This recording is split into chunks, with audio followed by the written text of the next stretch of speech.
Hey guys, I'm Draz and I'm at a cemetery at the moment and we just saw Pet Sematary the remake. Remember to like and subscribe below and let's get into it guys. This is the ending explained for Pet Sematary 2019.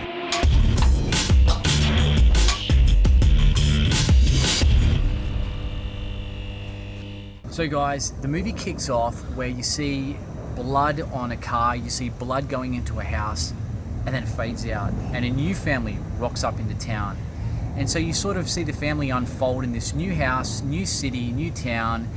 The father Lewis, ER nurse in the big city of Boston, he's moved his family, Rachel, Gage and Ellie, into this sort of quiet town across from Judd, John Lithgow's character. And he wants to settle in at the school to be a nurse. Like he wants to spend more time with his daughter. I can understand that. So what happens is strange things. Lots of strange things are happening. One of the strangest things that happened right at the start. What are you looking at? Eye diverted. I don't know. That eye diverted. I keep. Ugh, God. So straight off the bat, one of the strange things that happens at the start is Ellie's cat Church dies. Now, you know, Judd next door goes, "Come over here, Lewis. Check this out. Sadly, your daughter's cat died, but we have to bury it tonight, which is Halloween, which is pretty strange." So they go past the pet cemetery over this huge fort of sticks and just keep going and keep going. This is scary, guys. And they end up burying it on top of this huge mountain.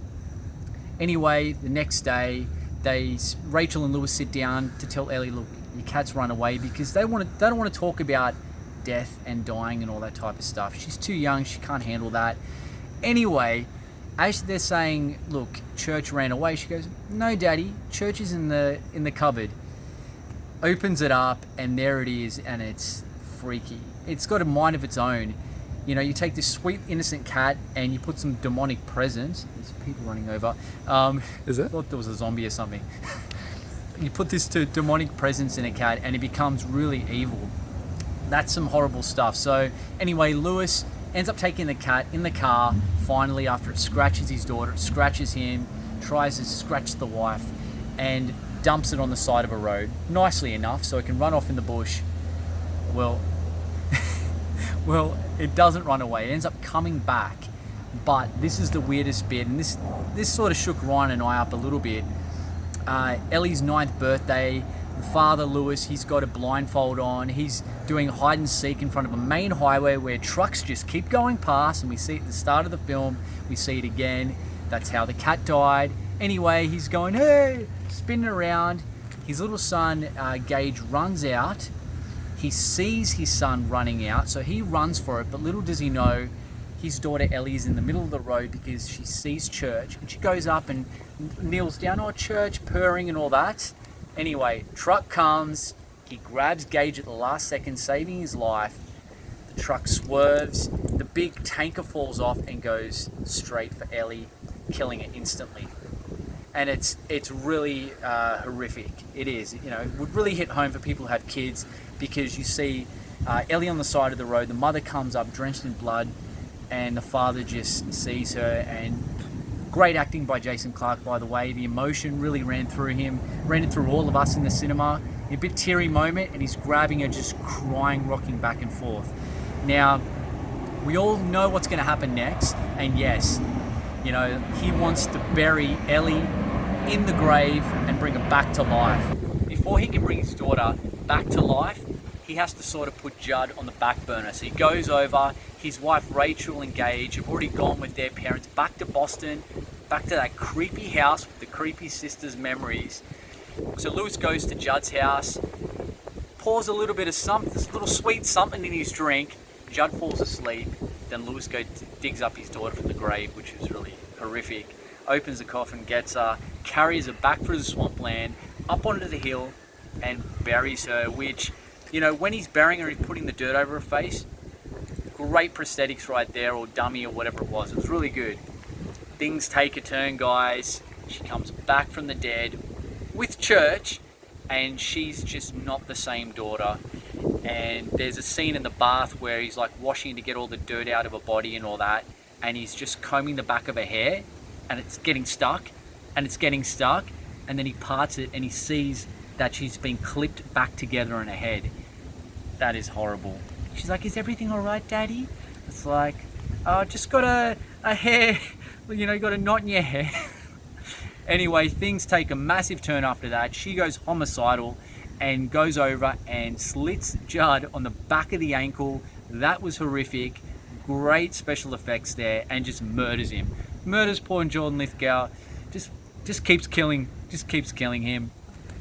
And then the big turn after this, which sort of sends the ball rolling to the end of the film. The mother comes home, Rachel comes home with Gage and sees Ellie, and she's just not, she can't figure out, why'd you do this, Lewis? He's trying to explain it to her. She's like, that's not my daughter. And then just a royal rumble after that. Ellie's gone after to kill the mother. She runs upstairs and she just stabs her in the spine, stabs her in the stomach. And then the father, Lewis, comes up. He's already locked Gage in the car, so Gage is safe, but then Lewis comes up and Ellie just goes behind, smacks him out, knocks him out, and then you see Ellie dragging Rachel past the pet cemetery, up onto that hill to bury her, and then it's game on between Ellie and Lewis. And it's just back and forth, back and forth, back and forth. You can really sense the demonic presence in her because she's just like crazy. And yeah, he's just about to kill her with a shovel, about to go down, and then who's back alive? Zombie Rachel with a winter vein or something. You know, the crow, what the crow got stabbed on the roof back in the 92 movie? Straight through Lewis, boom, dead. And then that's it. And then it cuts to another scene. Probably, it's one of the same scenes that we saw at the start of the film. Nice aerial shot of Judd's house just burning, and then it just cuts to Gage in the car. Gage is seeing the fire. He's just woken up from his sleep, and then it just cuts. And then Gage sees his dad, his mum, and his sister start walking. I'm getting goosebumps talking about this. Walking towards the car, and Gage is like, and then it just sort of pans. Lewis walks up to the side. Gage turns, and you just hear the click of the unlock. And so we can only assume that Gage is going to get killed and then brought back alive, so it's going to be a zombie family of 4. How are they going to go with everyday life? Who's going to get a job? Who's going to support the kids? I don't know what's going to happen.